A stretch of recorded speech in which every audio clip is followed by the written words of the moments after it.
Nantes Métropole, c'est un budget donc en 2015 de 800 millions d'euros de fonctionnement et de 300 millions d'euros d'investissement, soit plus d'1 milliard d'euros.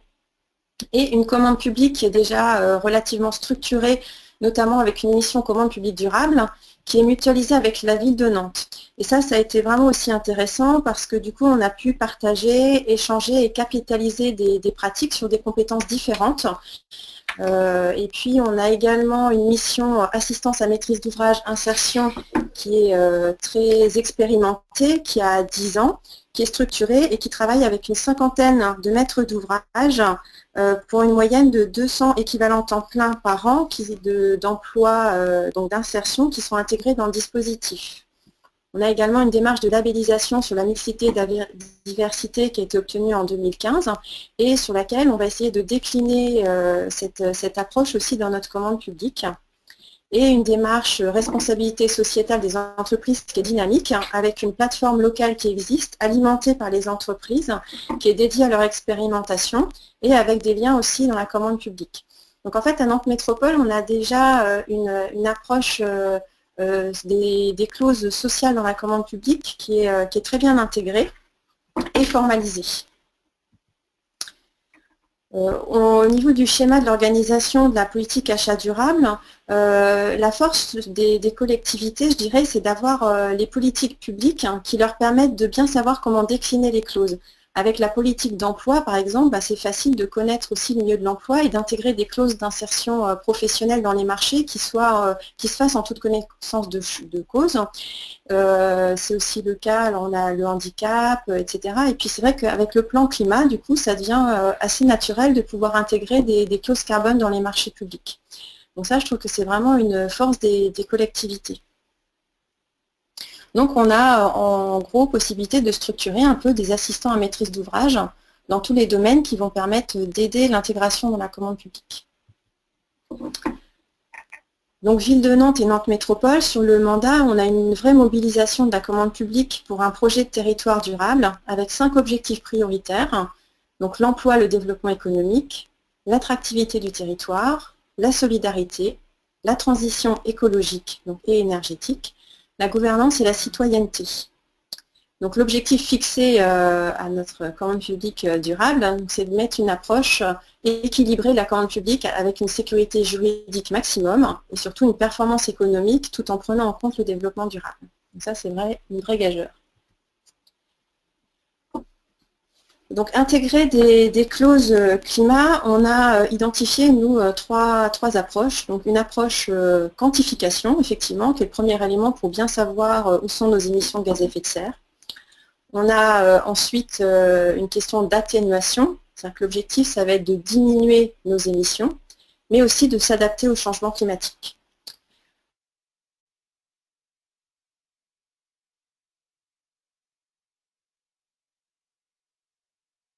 Plus général. Donc notamment, on va être en lien, le climat va être en lien avec des clauses qui vont concerner l'énergie, c'est-à-dire qu'à la fois la baisse des consommations et l'intégration des énergies renouvelables. C'est-à-dire que quand on va mettre des clauses sur l'énergie, on va aussi mettre des clauses indirectement sur le climat. Sur les questions d'énergie, on va toucher aussi à tout ce qui va être fret, les circuits courts, les déplacements professionnels. Donc tout ça, on va être toujours sur l'énergie et le climat.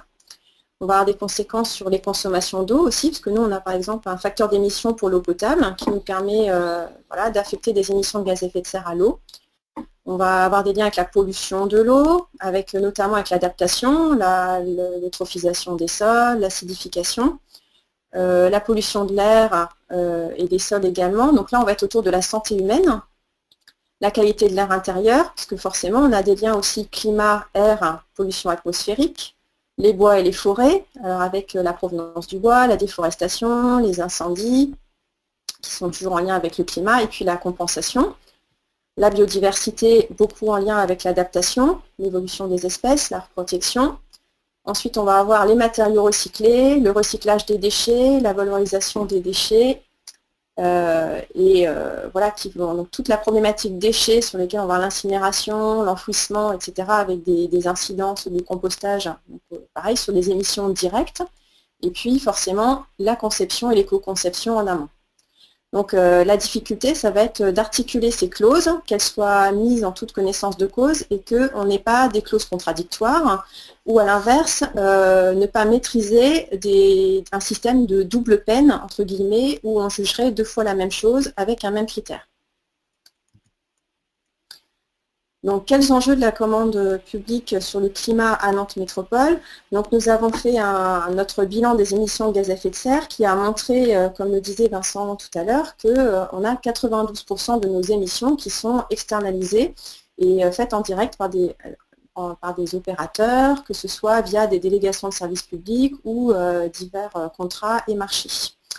Nous avons fait également des bilans carbone de certains services publics qui nous ont révélé l'importance des émissions des travaux de voirie et réseaux divers. C'est-à-dire que sur nos services publics d'eau potable, par exemple, on a estimé à plus de 60% les émissions qui sont liées vraiment aux travaux de canalisation, de rénovation, de réparation de fuites, de branchement, etc.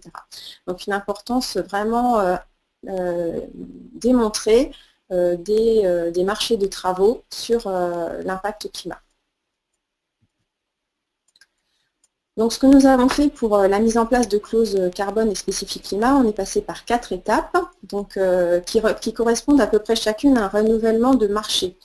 Donc l'idée c'est qu'en phase 1, c'est d'abord de sensibiliser les entreprises, de leur expliquer qu'on s'intéresse au climat et de leur demander ce qu'elles font en la matière.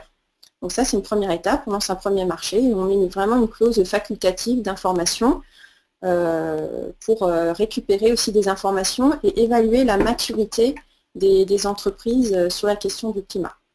Ensuite, quand on renouvelle le marché, on va procéder par une clause d'exécution où là, on va leur demander de faire une quantification carbone. Elles vont quantifier les émissions de leur marché, de leurs prestations. Et pour ça, on a plusieurs outils. Soit on a affaire à un gros marché, on va dire de plus de 500 000 € hors taxe. À ce moment-là, on estime qu'on peut leur demander un bilan carbone. Alors que pour les plus petits marchés, on va leur proposer une calculette carbone où elles vont rentrer des données d'activité et le calcul carbone va se faire de manière automatique et elles vont devoir le rendre soit au bout d'une année d'exploitation par exemple ou avec les DOE.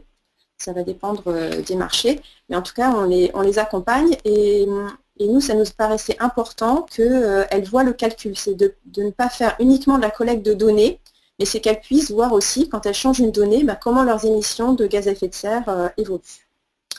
La phase 3, on n'y est pas encore, on commence tout juste à l'expérimenter, c'est d'intégrer un critère, c'est-à-dire de demander un calcul carbone dans l'offre.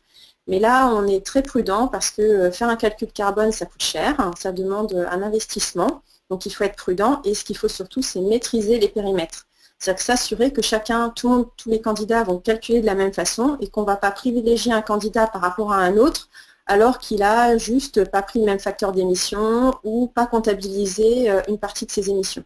Donc là, nous, on est très vigilants et donc on envisage plutôt de travailler avec des calculettes, c'est pareil, sur lesquelles on maîtrise l'intégralité des calculs et où l'entreprise ne fournit que des données. Et puis la phase ultime, celle à laquelle on voudrait arriver, c'est de pouvoir intégrer ce qu'on veut dans les CCTP, c'est-à-dire qu'une fois qu'on sait vraiment quelle est la bonne solution technique à adopter, qu'elle soit imposée à toutes les entreprises. Ce qu'on va faire aussi, c'est négocier au moment du renouvellement des contrats les plans d'action. Parce qu'un bilan carbone, quand on le demande, il y a aussi un plan d'action. Donc sur les marchés de prestation de services, on fait un calcul carbone, on demande aux entreprises de nous dire comment elles auraient pu diminuer leurs émissions, et quand on négocie le renouvellement, à ce moment-là, on voit comment elles peuvent mettre en place et à quelles conditions les actions pour réduire leur impact de gaz à effet de serre. Donc pour mettre en place cette clause, comme je vous le disais, donc on a mis des calculettes carbone simplifiées. On utilise aussi des périmètres resserrés de calcul. Par exemple, si on veut faire une quantification pour un marché de prestations et de maintenance d'éclairage public, ça ne sert à rien d'intégrer les travaux d'implantation des mâts et les consommations énergétiques, puisque nous, par exemple, c'est nous qui les payons. L'entreprise, elle fait juste du changement de lampe, du curatif, du préventif. Donc, on s'autorise au fait aussi de faire un périmètre de calcul qui soit resserré sur l'activité de l'entreprise et de ne pas prendre toutes les externalités. On utilise aussi des clauses alternatives, c'est-à-dire que parfois, ça ne vaut pas le coup d'aller jusqu'au climat et d'embêter les entreprises avec ça. Donc, on va s'arrêter à une clause énergétique. Ce qu'on disait, par exemple, juste déclarer des kilomètres parcourus, puisque nous, après, on sait les émissions de gaz à effet de serre correspondantes. Donc là, on peut s'arrêter à ce niveau-là, et nous, on peut reconstituer les émissions et les intégrer dans notre BGS. Alors les freins et les limites de l'expérimentation qu'on a menée, alors c'est le temps et le coût, puisque donc moi je suis mobilisée en interne à plein temps pour contrôler les calculs carbone, les mettre en place, intégrer les clauses, et c'est vrai que ça demande quand même un investissement de la collectivité pour pouvoir le faire. Et ça a aussi des coûts pour l'entreprise, puisqu'ils doivent aussi alimenter des tableaux de données. Alors avec un travail qu'on a fait, c'est qu'on essaye d'harmoniser ce qui est collecté dans le cadre des rapports annuels et les demandes qu'on fait dans les bilans carbone. L'indicateur, il est demandé qu'une seule fois, ou pour le registre des déchets, on l'utilise aussi pour faire nos calculs carbone déchets. Ce qui est important, c'est la connaissance préalable, c'est-à-dire que pour pouvoir ensuite mettre des critères ou travailler avec l'entreprise, il faut qu'on sache où sont les émissions. Parce que c'est pareil, ça ne sert à rien de travailler sur des marchés pour lesquels il n'y a pas d'enjeu pour la collectivité. Donc la difficulté aussi, c'est de savoir où sont nos émissions de gaz à effet de serre et quels sont les marchés prioritaires. Une difficulté, c'est la volatilité des facteurs d'émission. D'une part, c'est-à-dire qu'ils sont aujourd'hui, ils changent, ils évoluent, et donc sur le temps des marchés, on est sur 4 ou 5 ans parfois avant d'avoir des résultats, le temps d'intégrer les clauses, de lancer le marché, que l'entreprise collecte les données, fasse son bilan carbone et nous le remette. Et entre-temps, les facteurs d'émission changent, ça veut dire que nous, on ne peut pas se permettre qu'à 2 marchés lancés à 2 années d'écart, on ne récupère pas les mêmes calculs avec les mêmes données. Donc, on est avec des facteurs d'émission un peu obsolètes, mais qui nous permettent au moins, même avec des calculs qui sont faits en 2015, qu'ils soient faits sur les mêmes bases que ceux qu'on avait engagés en 2010. Et puis les incertitudes, une difficulté, ça peut être de comment évaluer avec un critère une offre d'entreprise qui serait par exemple à 100 tonnes de CO2 avec 50% d'incertitude, et d'une autre qui vous remettrait 120 tonnes mais avec 10% d'incertitude. Ça, c'est voilà, comment gérer cette question-là, c'est pas évident. On a aussi la question de la multiplicité des enjeux environnementaux et sociaux. Il n'est pas question de mettre tous les critères environnementaux que je vous ai présentés tout à l'heure, plus des critères sociaux, d'insertion, de handicap, etc., sur chacun des marchés. Ça veut dire qu'il faut prioriser, et donc nous, on a mis en place un choix on choisit, on se met tous des AMO en fait, autour de la table sur les futurs marchés de l'année, et chacun choisit ses marchés prioritaires, et ça nous permet déjà de savoir qu'il va y avoir une autre clause, de se coordonner et d'essayer de bien travailler ensemble. Une remarque aussi, c'est que l'adaptation aujourd'hui, elle est encore insuffisamment intégrée. Les réussites, donc vraiment des retours très positifs des entreprises, avec un intérêt, une adhésion, avec remise de tous les documents qui ont été demandés, c'est-à-dire qu'on n'a pas eu pour le moment, depuis 2006, qu'on a commencé à intégrer des clauses climat, de pénalités à appliquer parce que l'entreprise n'aurait pas remis ses documents, ni de retard, ni... Donc ça, c'est très positif. On a aussi des entreprises qui sont motivées, qui nous proposent d'aller plus loin. Par exemple, moi, je leur fais remplir une fiche carbone, et puis on a une fiche type où on leur propose de calculer les émissions de leur entreprise et pas de leurs prestations. La semaine dernière, il y en a une entreprise qui m'a demandé d'avoir la fiche pour calculer ses émissions de gaz à effet de serre propres. Donc ça, c'est intéressant. Et puis, on compte aussi là-dessus parce que les entreprises, c'est aussi une contribution locale à notre plan climat avec un effet levier. C'est-à-dire que l'entreprise qu'elle va faire sur un marché public, elle va le refaire ailleurs, et donc ça va être bon pour notre territoire. Les réussites, c'est une meilleure connaissance de nos émissions. Donc ça nous a permis de mieux appréhender toutes les émissions des travaux, de tout ce qu'on externalise. Donc ça, c'est aussi très positif pour la connaissance de notre BGS et des émissions du territoire toujours.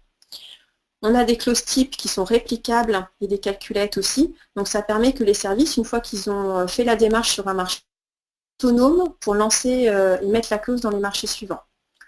Donc ça, c'est aussi un effet positif. Et puis une externalisation pour nous de la collecte des données qui serait quasiment impossible. C'est-à-dire que comme l'entreprise, on lui offre aussi un outil de calcul de gaz à effet de serre, elle a envie de collecter les données et de faire, je pense. alors que si on lui demandait juste des données comme ça, sans qu'elle ait les tenants, les aboutissants, ben, on aurait du mal à les récupérer. Donc voilà un peu où on en est de notre démarche climat et d'avancer nos expérimentations.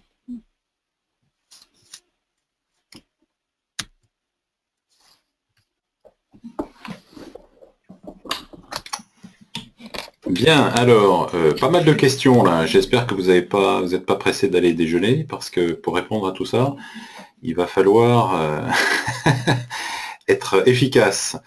Alors, tout d'abord, de façon très pratique, vous avez mentionné à plusieurs reprises que vous aviez une calculette ou des calculettes. Alors, il y a quelques questions là-dessus.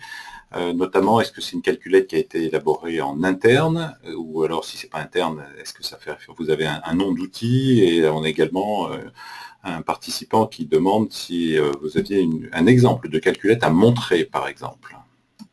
Donc, beaucoup d'intérêt sur l'outil là. Oui, donc c'est bien, c'est des calculettes maison, donc, parce que la difficulté des bilans carbone, c'est qu'on a, ça traite de tout, c'est un outil qui est très bien, mais vous allez avoir des denrées alimentaires, etc., donc c'est pas forcément adapté. Et en plus, on a des facteurs d'émission qu'on n'a pas pour l'éclairage public, qui manque beaucoup de données, donc on crée nos propres outils, on fait nos bilans carbone des services publics, et donc on adapte la calculette qui nous sert aussi en interne pour évaluer les émissions de nos services. Donc je peux vous montrer comment ça se présente. Oui, si on peut montrer la diapo. Donc c'est un exemple de fiche des moyens logistiques d'une entreprise. Donc c'est un tableur Excel avec on a un mode d'emploi, une fiche de collecte de données et ensuite des calculs carbone qui s'affichent automatiquement. Alors l'entreprise a des petites manipulations à faire de temps en temps. Et puis on a un code couleur, ça fait que les entreprises elles sont habituées, elles remplissent toutes les cases donc elles remplissent le montant du marché, là par exemple leur surface de bureau, surface des ateliers, leur consommation énergétique de leur bâtiment.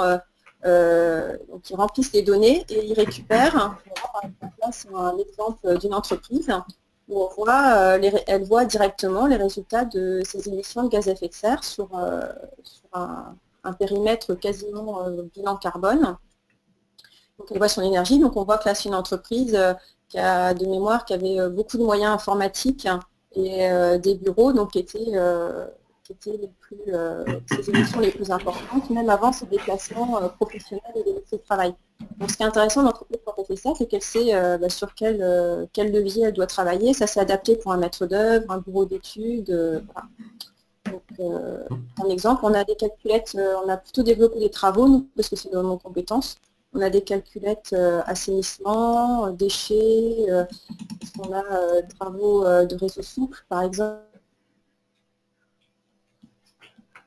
marché d'espace vert, donc, et qu'on a testé sur 2 ou 3 entreprises à chaque fois, et ça marche bien, mais ça demande effectivement, comme on les a développés en interne, de l'ingénierie que tout le monde n'a pas les moyens de développer. L'intérêt, c'est qu'il n'y a pas de... Du coup, pour les PME, ils ne sont pas défavorisés, puisque la collecte des données est assez simple.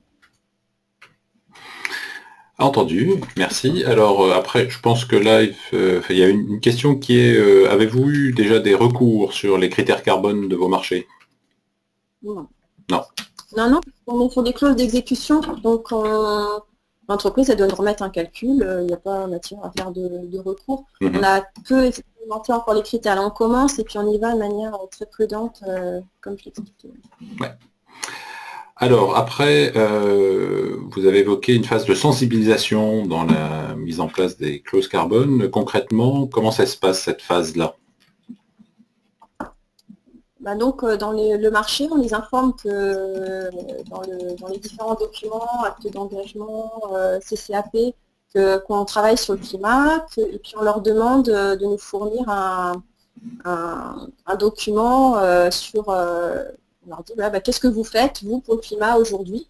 On les sensibilise comme ça. Après, on a d'autres outils. On a la plateforme RSE, dans laquelle on informe les entreprises aussi, où elles-mêmes partagent leurs bonnes pratiques. Mais à travers le marché, juste on les informe, voilà, on vous informe qu'on s'intéresse au climat, qu'est-ce que vous faites aujourd'hui, et puis demain on va aller plus loin. Donc on leur dit aussi, attention, commencez à vous y intéresser, parce que la fois d'après, on passe à la quantité. D'accord. Une autre question toujours par rapport à ces questions de critères carbone. Comment prévoir dans un marché des sanctions à appliquer lors du non-respect des critères carbone qui sont pas toujours évidents à vérifier? Est-ce que vous prévoyez des sanctions? Nous, on est sur un système de pénalités quand elles ne font pas les calculs ou qu'elles ne les remettent pas pour l'instant. Donc après, c'est sûr que alors qu'est-ce qu'on a prévu ici? On a fait, alors c'est pas sur les critères carbone parce qu'on s'est arrêté avant, mais là on est sur un marché d'enlèvement des déchets dans les déchetteries. On a mis des clauses de fret sur l'enlèvement des bennes, par exemple, pour qu'elles évacuent les bennes les plus pleines possibles et qu'elles fassent le moins de trajets et qu'elles optimisent vraiment. Et donc là, on a mis une pénalité, c'est-à-dire que toutes les bennes qui sont évacuées avec un tonnage qui n'est pas conforme, elles sont pénalisées. Voilà, avec une clause de pénalité. On peut travailler comme ça sur d'autres marchés, mais la difficulté, c'est que c'est vraiment spécifique au marché et à la demande. Donc, de travailler à chaque fois. Parce que là, ça rejoint une autre question qui était posée également concernant ces clauses, à savoir, est-ce qu'elles sont plutôt, alors je pense que vous avez sans doute un peu les deux, mais est-ce que ce sont plutôt de nature qualitative ou des clauses de nature quantitative? Donc je pense que là, ça va peut-être un peu au cas par cas, en fonction de juger. Oui. Et puis pour l'adaptation, on va être plutôt aussi sur du qualitatif pour le coup par rapport à l'atténuation. Mais par contre, pour moi, les calculs carbone, c'est très important parce qu'il n'y a que comme ça qu'on mesure l'efficacité au regard du plan climat et puis de l'atténuation des émissions de gaz à effet de serre. Si on ne fait pas le calcul, on est dans une approche, oui, ça favorise, ça a un impact, et puis parfois on se trompe. On n'a pas la bonne approche et il n'y a que par le calcul qu'on peut se rendre compte. Et l'important, c'est que vu qu'on ne peut calculer le gain que action par action, dans le calcul action par action, c'est justement, via ces critères, de s'assurer d'avoir les données nécessaires au calcul de ces gains, de ces actions. Alors, deux autres questions qui se rejoignent, qui sont, est-ce que dans les marchés où vous avez appliqué vos critères ou clauses carbone, vous avez noté une participation moindre des PME, TPE, ou est-ce que finalement ça n'a pas d'incidence? En clair, est-ce que ces critères-là, entre guillemets, défavorisent un petit peu l'accès à vos marchés pour ces petites structures? Alors, je ne l'ai pas constaté. Après, on va demander, comme je vous disais, on va pas demander la même chose pour les marchés avec des montants moindres qu'avec les gros marchés. Donc les gros marchés, on a aussi plutôt des grosses entreprises qui vont répondre. Donc on s'adapte comme ça, mais je n'ai pas constaté. Et puis les PME, on les accompagne. Alors, la difficulté, c'est ça aujourd'hui, c'est que c'est difficile d'être partie prenante, d'accompagner les entreprises et de les juger. Donc aujourd'hui, c'est ça qu'on est en train de travailler avec la commande publique pour que je ne fasse pas les deux rôles, parce que sinon, c'est pas possible. Mais dans le cadre de l'accompagnement climat, on a accompagné des PME pour qu'elles mettent en place des outils pour mesurer leurs émissions de gaz à effet de serre. Donc on a construit l'outil avec elles. C'est-à-dire que les fiches simplifiées, parfois on les a construites avec les entreprises et après on les utilise pour les autres marchés. Et on a déjà travaillé comme ça aussi. Donc, ça veut dire qu'il y a une PME, donc on les accompagne, on ne les laisse pas toutes seules. Et puis on a aussi tout le domaine de la recherche, elles peuvent aussi, on travaille aussi avec l'école centrale, les mines, ils adorent, à Nantes, ils aiment bien mettre des étudiants à faire des bilans carbone, donc l'entreprise, on a des entreprises qui prennent des étudiants et pour faire le bilan carbone qui va répondre au marché, donc elles sont bien accompagnées. Je vois que le temps, on arrive à 11h25, François, oui. Je me permets d'intervenir parce qu'on a encore 2-3 mots à dire. Moi, j'aurais dit peut-être juste une dernière question à Tatiana. Comment le reçoivent les services, en fait, dans les services techniques? Est-ce que c'est vraiment pris comme une contrainte ou est-ce qu'il y a une bonne collaboration à Nantes? Alors nous, on est sur un principe de volontariat, c'est les services volontaires qui font, sauf pour les quelques marchés stratégiques, et on n'a pas de souci d'accueil. Au départ, c'est toujours un petit peu compliqué parce qu'il faut les sensibiliser, les former, leur expliquer aussi comment ça va se passer. Il y a toujours un peu d'appréhension. Mais en même temps, comme nous, on a notre AMO insertion qui est déjà expérimenté et ils voient comment ça se passe. Au moment où moi je leur dis, voilà, moi je vais faire comme la AMO insertion, je vais vous offrir le même service interne, ils sont rassurés et ça se passe plutôt bien. Oui, ce qui ne doit pas être le cas dans toutes les collectivités quand même. Ok, on s'arrête là. Les dernières questions, on s'est engagé, pas de souci, on y répondra, que ce soit pour moi ou pour Tatiana, hein, par écrit. Juste rapidement, on voulait, avec Tatiana, faire une petite conclusion. Du coup, on a fait un petit slide. Alors, on a listé les 8 points principaux. C'est pas exhaustif du tout, hein. Les points à retenir, et puis ils sont à classer dans l'ordre que vous voulez, parce que en fonction de ce qu'on veut faire passer, on ne mettrait pas tout dans le même ordre. Mais en gros, 8 points à retenir. Attention aux réflexes, aux fausses bonnes idées, donc se focaliser sur le transport, mais avoir plutôt une cycle de vie, hein. D'où l'importance, ce qu'on vient de dire tout de suite, de sensibiliser, former, informer. 3, nécessaire collaboration avec les marchés, les services techniques, hein, et le référent développement durable, bien évidemment. Comment c'est petit et simple, en fonction de, encore une fois, du niveau où vous êtes arrivé, hein. Des fois, les principes de bon sens, des labels, etc., peuvent permettre aussi de mettre un premier pied là-dedans. S'assurer du portage, donc la volonté des élus d'aller dans ce sens-là, ça pourrait être mis en premier point aussi, hein. C'est pour ça que je dis attention au classement, mais c'est aussi très important parce que ça va conditionner le concours des services à travailler sur l'insertion de ces clauses avec les marchés publics et autres services. Après, pratico-pratique, vraiment, pour être efficace et pas perdre plein d'années, il faut aussi commencer par lister les gros marchés qui arrivent à terme ou qui vont être passés ou qui vont être renouvelés pour voir si dans le renouvellement, etc., on peut faire quelque chose. Commencer également pour rassurer peut-être les élus et les services et par rapport aux problèmes de finances à cibler des marchés où les critères environnementaux vont permettre des économies financières importantes et rapides. Et puis, moi, c'est un point que je trouve très très important, le dernier, le 8, alors je le mettrai peut-être en premier aussi, mais en attendant que ça devienne un réflexe dans la collectivité, faire en sorte que la cellule DD, climat, TE, tout ce que vous voulez, le référent, en fait, la personne ou une personne qui a une vision un peu transversale de cette problématique, soit associée et consultée systématiquement par les services pour la relecture ou l'insertion de clauses environnementales, etc. Ce truc tripartite, là, c'est très important. J'ai pour exemple le plan climat du conseil départemental de l'Orne. On a mis ça, c'est la première action du plan climat. Donc sur 35 actions, c'est la première.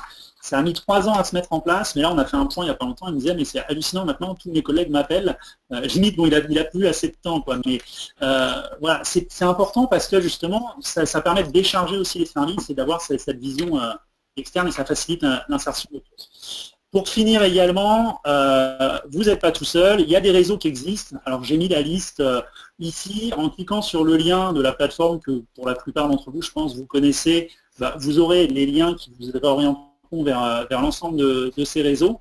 Et puis par rapport au commentaire qui a été fait par un participant tout à l'heure, également toujours dans cette dynamique de partage, etc., il y a effectivement l'ADEME Aquitaine et le GIP Maximilien, donc le portail des marchés publics Île-de-France, qui, dans le cadre de la COP 21 et d'une conférence qu'ils animent, ont fait une petite note qui est téléchargeable sur le lien que j'indique là, et c'est basé sur des retours d'expérience, etc. C'est très très intéressant. Et il y a un guide justement plus complet qui va sortir en 2016, effectivement, sur la question. Voilà. Peut-être 6 dernières choses, rapidement. On a été très très générique, etc. Moi, je propose éventuellement, si jamais vous êtes intéressé, donc je lance un petit sondage vite fait. Là, voilà, on pourrait organiser, voilà, début d'année prochaine ou autre, une autre session où on irait plus dans le détail, justement, en fonction peut-être des questions qui ont été posées là ou des attentes des participants.